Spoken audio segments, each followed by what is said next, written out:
Welcome to Healthcare Rounds, the podcast where we explore the trends, innovations, and leaders shaping the future of healthcare.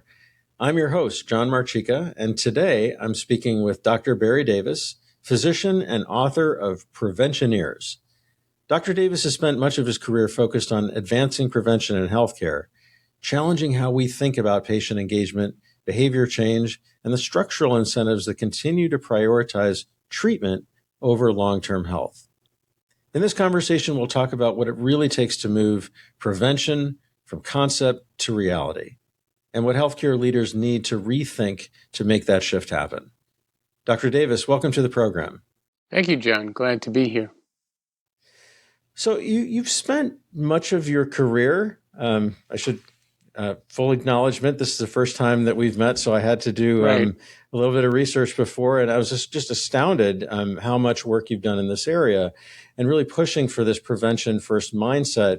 And so my first question that came to mind for me was, what was the inflection point that made you realize that the current system wasn't just imperfect, but really fundamentally misaligned?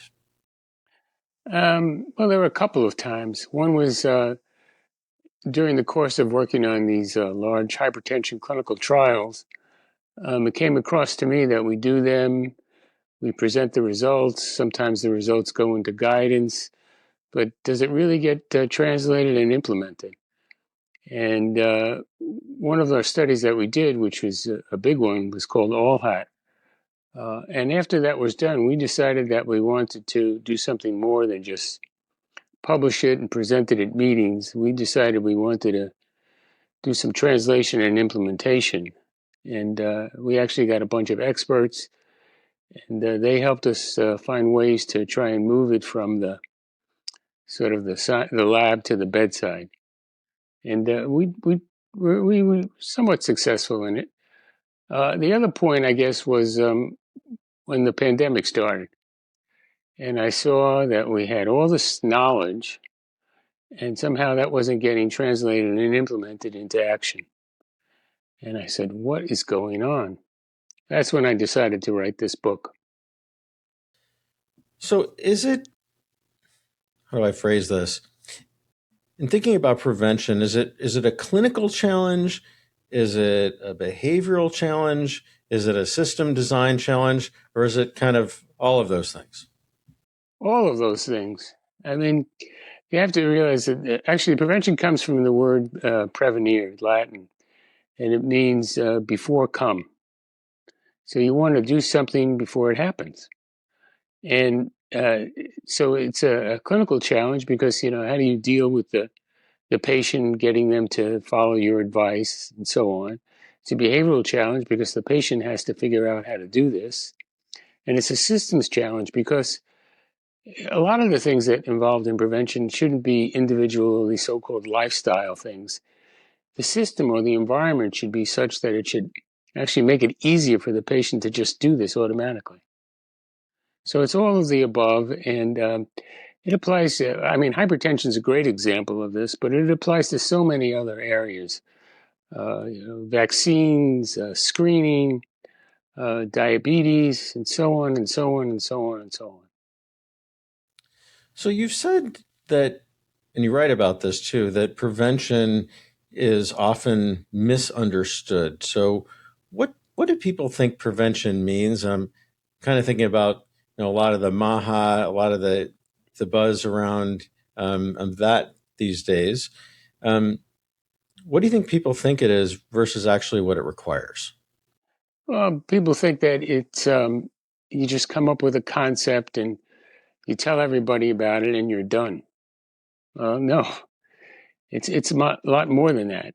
And prevention also, you bring up MAHA. There are some things there that are good, and there's a lot of things there that are bad.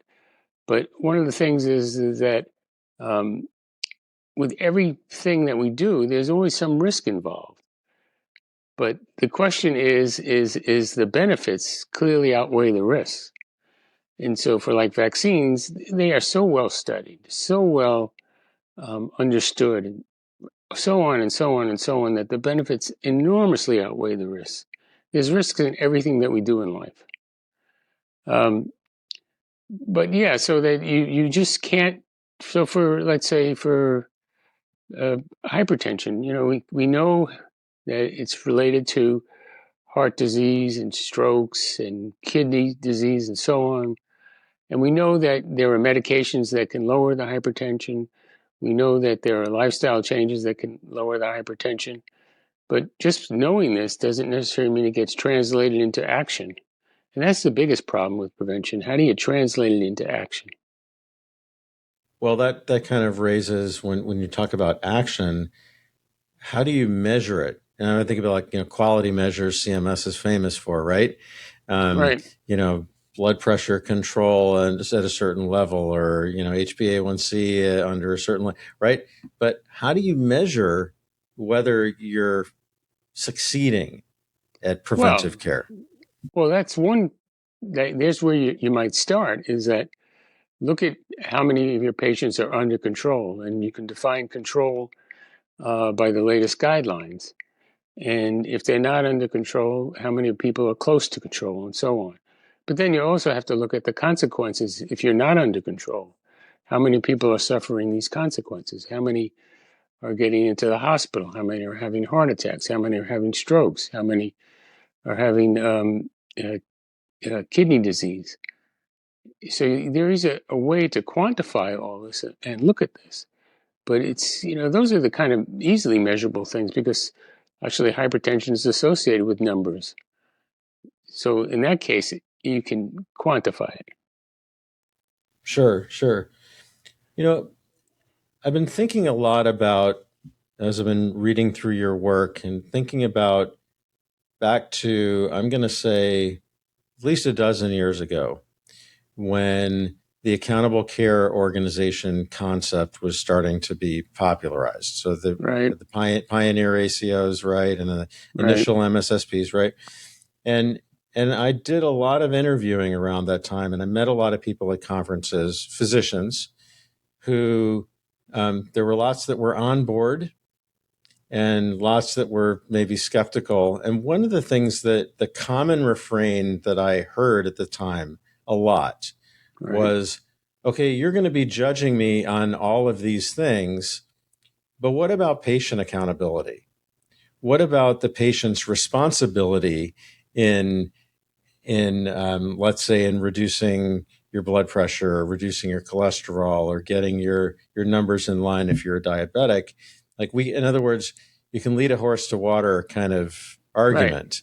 right. So to me, that gets to maybe the cultural side of things. But Yes. talk to me a little bit more about that, because I understand that it's probably still an ongoing frustration with physicians today. So it's the system.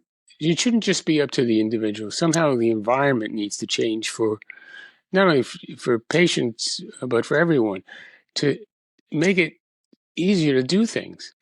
I mean, in the case of, let's say, hypertension, there are lots of systems that are trying to be used to make it easier for the patients to follow what they're supposed to do.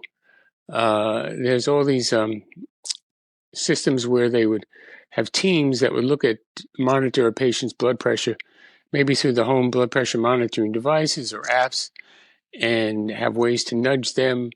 But then there are all these other kinds of systems. I mean, there's the thing it was studied in barbershops for certain segments of the population to get them to control their blood pressure, and to help with their diet and so on. But I mean, like, one of the things that's wrong with the system is there's too much salt in everything. Uh, so, if somehow the system would change, which I guess this might be part of the MAHA movement, just to reduce the salt content in every places and maybe make it more aware for everybody how much salt they're consuming. But there are so many things that can be done in terms of the environment. And I completely understand doctors' frustrations with this. They do stuff and then the patient doesn't listen. But there's a whole bunch of reasons the patient doesn't listen. I mean, some of them is just, come on, you should be doing this. But others, it makes it difficult. The medication might cost too much. The inconvenience of it, they may have side effects. Well, they need to know what those side effects are and they need to be reported, and maybe things could be adjusted or something tried differently, or maybe the medications aren't really causing the side effects. That happens so many times, especially with cholesterol medications. But somehow all the stuff needs to be redesigned in some ways. But people are trying to do this. It's just that it's hard to, and this is part of prevention, it's hard to change the status quo. Yeah, of course. And I'm sure we're going to get into talking about incentives.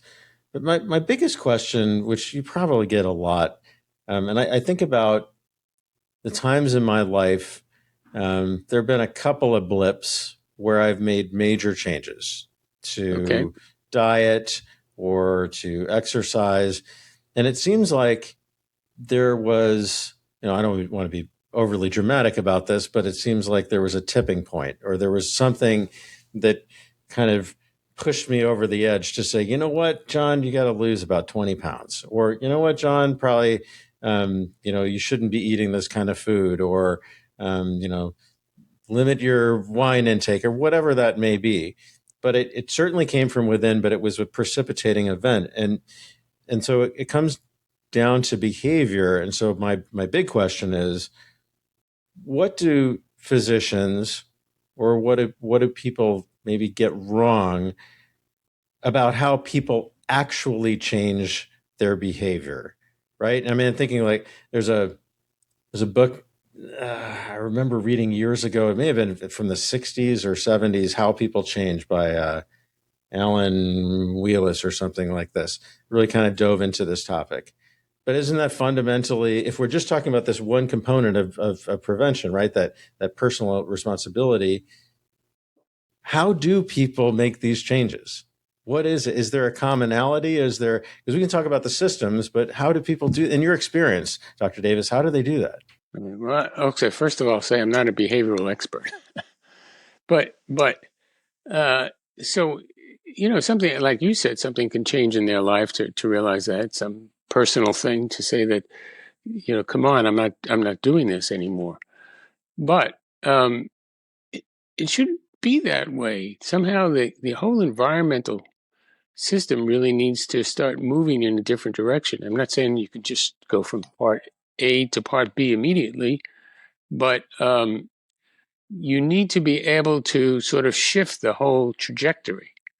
And as you just talked about, exercise and food, those are two just so fundamental things. And the problem is that it's so hard to deal with those. I mean, people, in some ways, I hate to use the word addicted, but there are some things that we eat all the time that just keep doing it. It's like habit, right? It's rather than addiction. It's more like just, you do the same thing over and over again, right? Get up and you have the same cereal, or you have the same kind of breakfast. Some of that stuff tastes awfully good, right. Whether it's full of sugar or salt or fat. Right. And what sort of a miraculous thing happened, it was like with the blood pressure medications. We keep on ordering lifestyle, lose weight and exercise. Well, people don't do that. So they get on a pill and and it lowers their blood pressure. But still, that didn't work. So now we're in this age of GLP-1s where people can get on those and actually lose weight. So much as this is uncomfortable, these are sort of miracle drugs in a way. But you don't want, in my opinion, I don't want the whole younger population to end up on these medications. I think it's sort of a little bit late for the older population. So this is great medicine for them. But somehow the system needs to change so that the younger people, our kids, don't go on this path to obesity. So we need to invest more in changing the environment. And as you just said, maybe invest more in behaviorists and psychologists to figure out better ways to nudge people to do better. Right. Well, I guess maybe that leads me back to this systemic, because you're talking about a lot of these things as well. And, a couple of other things that I think kind of get in the way, right? So traditional fee-for-service medicine. And the knock on that, of course, is, well, you're just going to do more procedures, or you're just going to try to see, bill as much as you possibly can, which we know that the reality of that, it's probably not, so much the case, or certainly minds have changed. But how do you align the incentives on the health system side or on the physician side? How do you align those incentives and then track that to get to this prevention mindset and into the way that the system, and I'm talking specifically physicians and health systems, how they can be much more preventive in their mindset, especially if they're not necessarily getting revenue from it? Right. Well, the thing is to change the stream of that. But there are so many interesting models that are trying to be tested out there for this kind of thing. If you want to get the cost down, you want to see patients not come in so much and be healthier. I mean, it's just incredible. I mean, if I can just do a little bit of history from the book, The Preventioneers. There's this chapter in the book about Sarah Josephine Baker, who was the incredible woman. She was at the turn of the century in New York City. When she started in private practice, she saw all the incredible things that were going on in the tenements of New York City. Children were dying at incredible rates. And she decided that she was going to go into public health in some fashion. And she ended up becoming head of the Child Hygiene Bureau in New York City. But she realized that the way to make these kids healthy was to prevent them from getting sick. So he invested in certain things like they had milk stations where the kids could get pasteurized milk in those days. And she had nurses go out to the homes and tell them how they should be raising their kids. And she also recruited older girls in the family to help out the mother in certain cases. So she had a series of measures, and it just changed the mortality rate for children under 5 incredibly over the course of a few years. So the idea is to try and move upstream a little bit. What's causing the high costs? Is it that you have a few patients that are using up all the resources? Is it that you have many patients that are using up a little bit of resources, and if you made a slight change, that would affect things? So you have to decide. You have to really investigate the data. You want to try and make people healthy. If their blood pressure is not controlled, control the pressure. Find ways to do that. If their diabetes is out of control, find ways to help them deal with that. If they're not getting to the clinic, find ways for them to be able to get to the clinic. If they're not eating healthy, find ways for them to eat healthy. These are very difficult problems, but there are some models that are trying to deal with these things. I mean, if you can just nudge it in a little direction, the amount of savings can be incredible for not only for the health and welfare of your patients, but for the systems themselves. And they could be that money could be reinvested in doing other things which would bring even better returns. It's amazing the amount of studies that have shown that how much you invest in prevention ends up saving costs in the end. Yeah, I mean, certainly it's common sense, right? And I'm thinking that what you would probably say is that there are different strategies to deal with that high dollar, end of life or that kind of patient versus the multitude, as you say, a little bit at a time. Well, if you were able to nudge in one direction, that's a different strategy, right? Right. To be able to and that's where, in my mind, everything, and I know you've written about this, but everything really aligns with the population health. We'll call it a movement. I know it's been done for many, many years, but in the last, say, decade, pop health is, one of the big buzzwords in healthcare. And of course, in public health, Centers for Disease Control and Prevention. Right? Yes, thank you. Right? People forget that, or if you just say CDC for shorthand, right?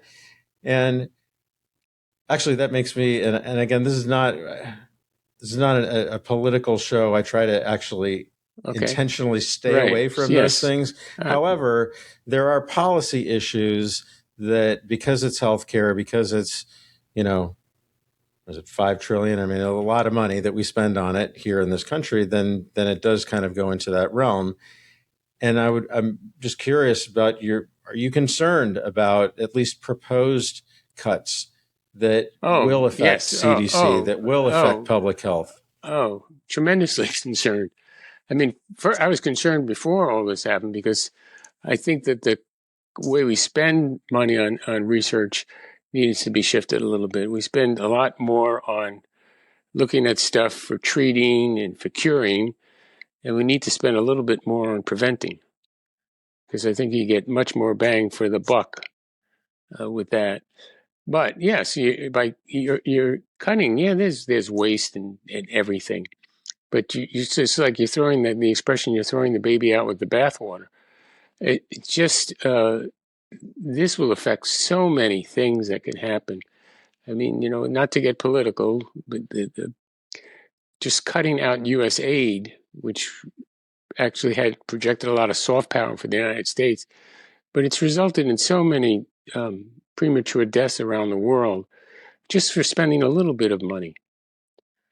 One of the major achievements of this isn't USA, but one of the major achievements in the world is this eradication of something called guinea worm disease. There used to be like millions of cases, and now there's like 3 or 4 or 5, under 10.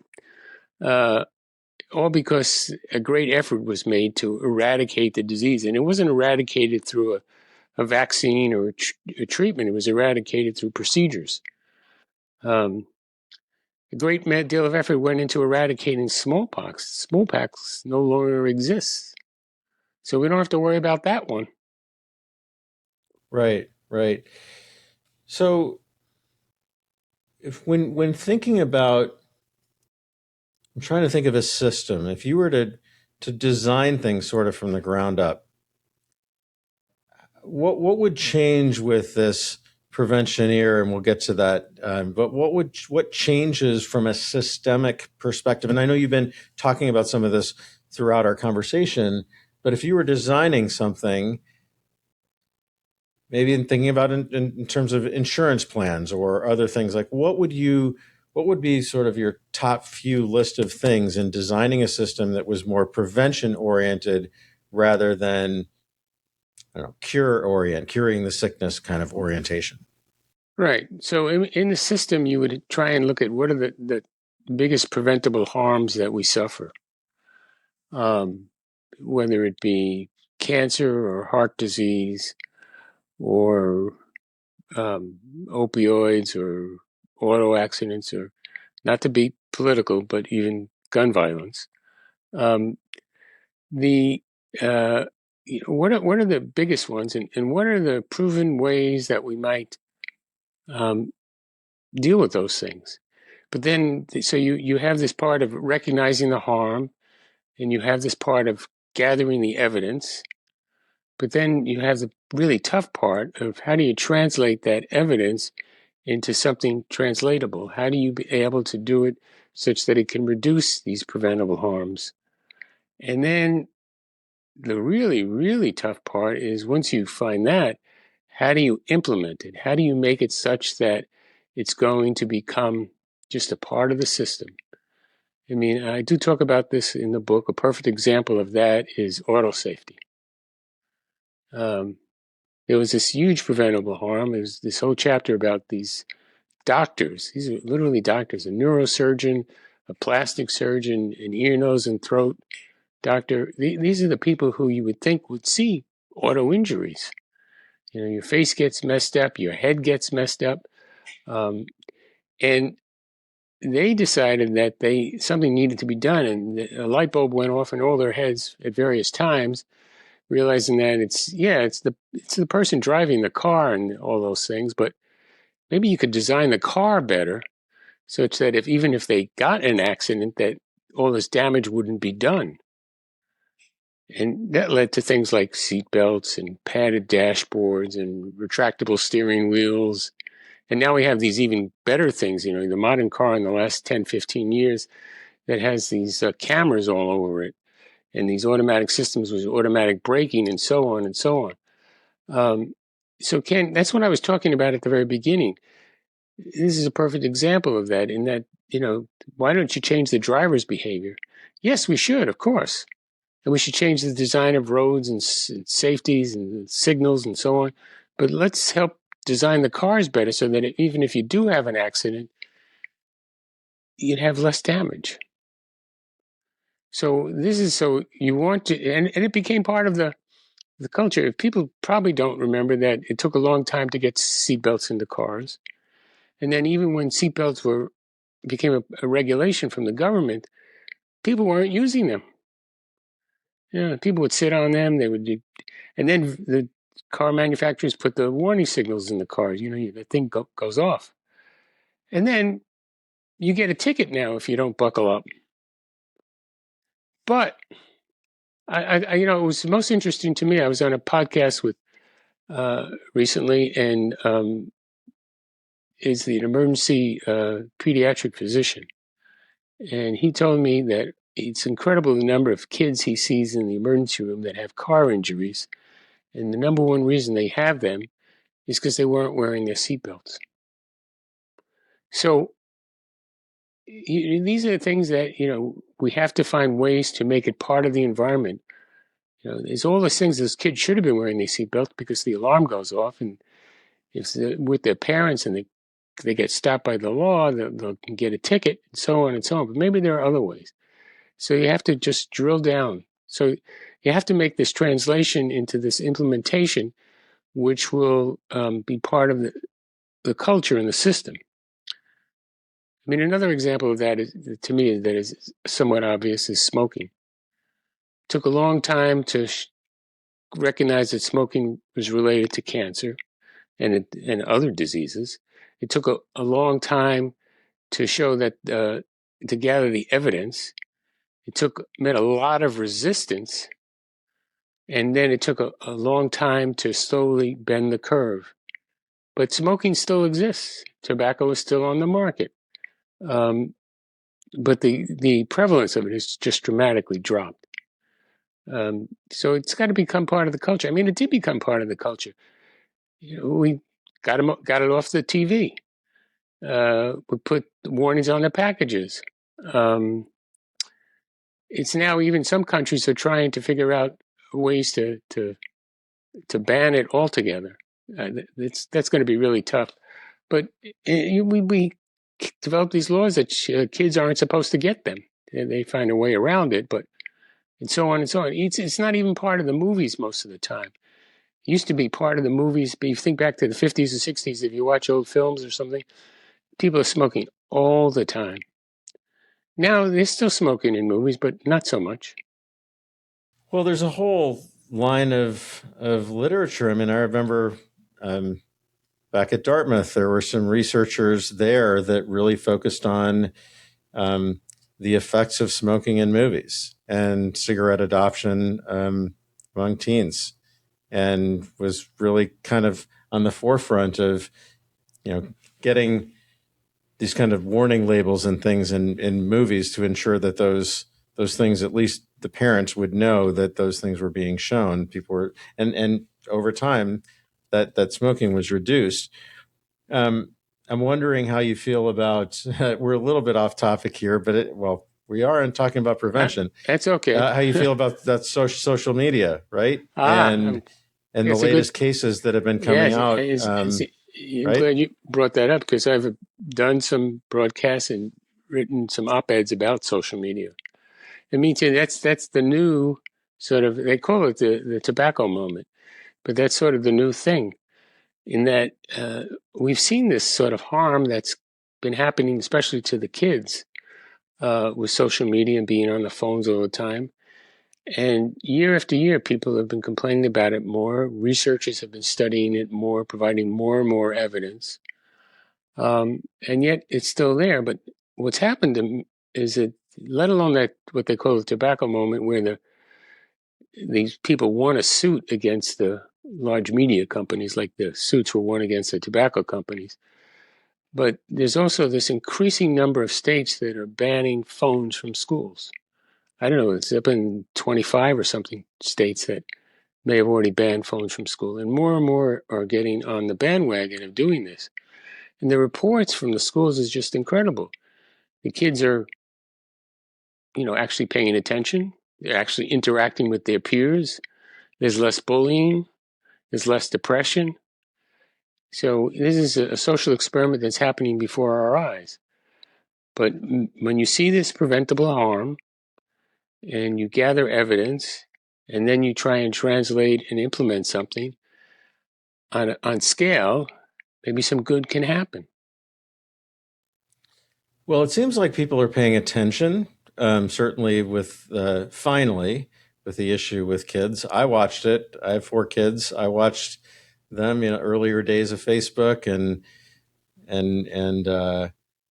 wanting a phone earlier. Oh. I've heard people giving phones to their kids when they're 5 years old, 6 years old, which sounds absolutely insane to me.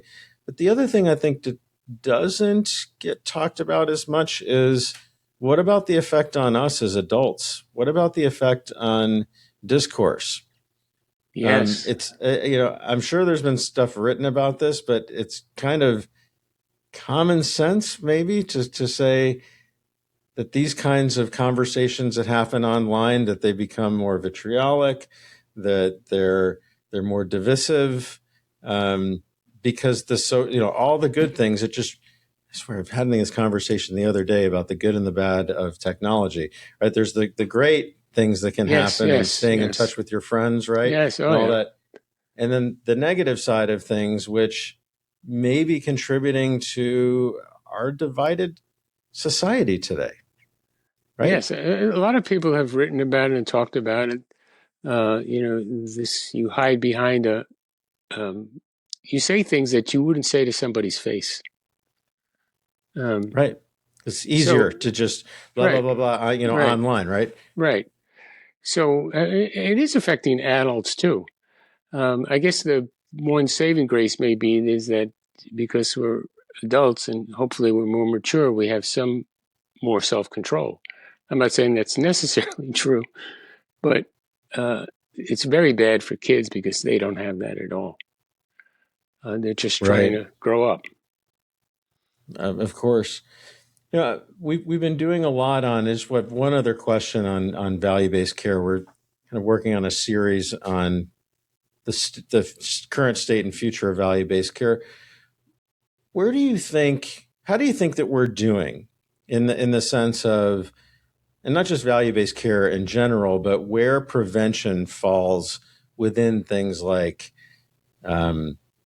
bundled models or population models or accountable care organizations, things that have really been popularized and that the government has been trying out and that private insurers, employers are trying out. How would you say that movement is doing in terms of a prevention mindset? I don't keep up with it that well, but my feeling is that it's moving in the right direction. I feel that it should be moving further. Whatever we apply to, there's some easy picking fruit for this, like the hypertension and the diabetes, but there's probably so much more that can be done across some of the most prevalent diseases, and ways that can be found out about how to deal with them, how to translate that evidence into some sort of translation of trying to prevent this on scale, and finding ways to make it part of the system, whether it be something that the patients would do or something that the system itself would make it easier for the patients to do, or something that everybody would believe, some part of the culture. Yeah, it just needs to be emphasized more. One of the reasons I wrote the book was it was going to be a book about all the things we've discussed. And I started to do that, and I have a mathematical and statistical background. and I was going to fill it with all these charts and figures and numbers and I would so have on. liked to have seen that. And I said to myself, nobody's going to read this. Nobody's interested in this. So I changed the whole force of the book, and it tells the stories of the people who worked on prevention, what their lives were like, how they experienced these preventable harms, which is part of their either where they lived or where they worked. And it just became, they decided that I have to do something. This can't go on. And they came up with a way. They weren't all successful, but at least they tried. Sure. Well, and then just kind of ending or wrapping things up. I know we've been looking at the clock and I didn't realize how much time had passed. Me neither. Wow. So, it's just like we're going so fast. But to that, you frame Preventioneers. It's almost like a new kind of leader. And so when you think about that, let's say that you were new CEO of a health system. I know you spent your career at University of Texas. New kind of CEO comes in, wants to have this mindset. What would those characteristics look like? How would you describe that leader as a preventioneer? Well, preventioneer was a sort of amalgam of the words prevention and pioneer, but I also consider people who are sort of prevention crusaders or champions or advocates preventioneers. It's somebody who comes in and says, well, where are we spending all our money on? Is there a way to do something different, move upstream? What are the preventable harms that we deal with all the time in our system? And what are the ways that we can sort of limit those preventable harms? And how can we shift the system such that we can translate the evidence that exists for those preventable harms to make them less? Do something, whether it be with the blood pressure or the diabetes or the smoking or the vaccines or the cancer screenings. And the list can be quite long, but there are probably a whole host of other things. I mean, one example might be just hospital infections. What's causing all this? And they should have at least a person who might be sort of like the chief prevention officer for their system to identify all these and to find out ways to lessen them, and then find out ways to do some implementation to create teams or systems or whatever in terms of trying to implement it to be part of their system so that these things would diminish over time. Yeah, to me, the most obvious example of that is the Atul Gawande and the checklist manifesto, right? And the surgical checklist. One of my favorite TED Talks. Dr. Gawande, we'd like to have you on the show. So just letting you know, I'd like to have you talk about that. But right, to me, that's that mindset that just really is crystal clear. And so, yeah, that checklist is all about prevention. Just go over it one by one and look what you're going to prevent any errors. So, I guess, and before we do our lightning round, which I always like to do at the end of these, a quick word or phrase in response to what I say. If listeners can take one idea away from your work, from Preventioneers, the book, one solid idea, what would you tell them? And I guess the follow on to that too is if people need to get a hold of you, what's the best way of doing that? Oh, okay. So when you say listeners, are you talking just healthcare people or just the general population? Let's start with healthcare people, because I think the vast majority of our listeners are probably healthcare people. Okay. So the thing I say is the prevention mindset is such that you think to yourself, what's going on in my life, in my job, that's preventable? What kind of harms are there that I see that something can be done about? And you can just sit there and probably make a list of 5 or 10 of those things.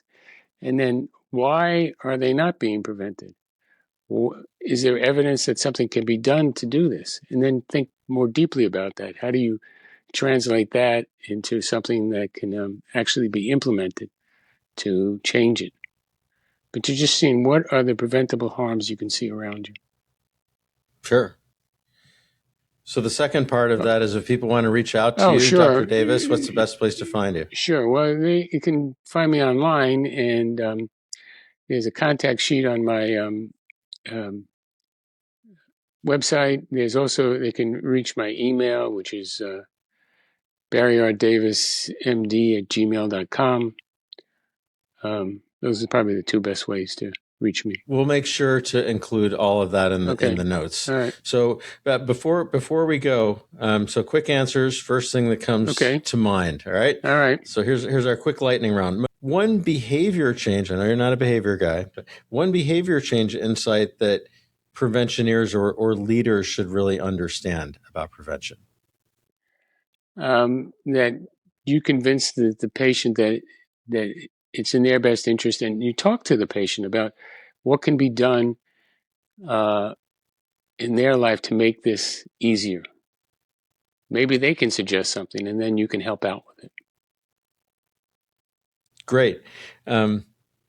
One thing, with, again, preventioneer mindset, one thing clinicians should stop doing tomorrow. Stop always thinking about how do I treat, and maybe start thinking about how do I prevent. And then finally, one thing that health system leaders should start doing immediately. Right. Well, I'll go back to what I said before. They should think about the preventable harms in their system, and maybe even think about the idea that I mentioned earlier about having a chief prevention officer that will help them with that. Excellent. Well, Dr. Davis, thanks so much for spending some time with us today. It's a wonderful topic. I wish you the best of success with the book and your talks and your travels and everything else. And I hope we're able to keep in touch as well. So thanks again.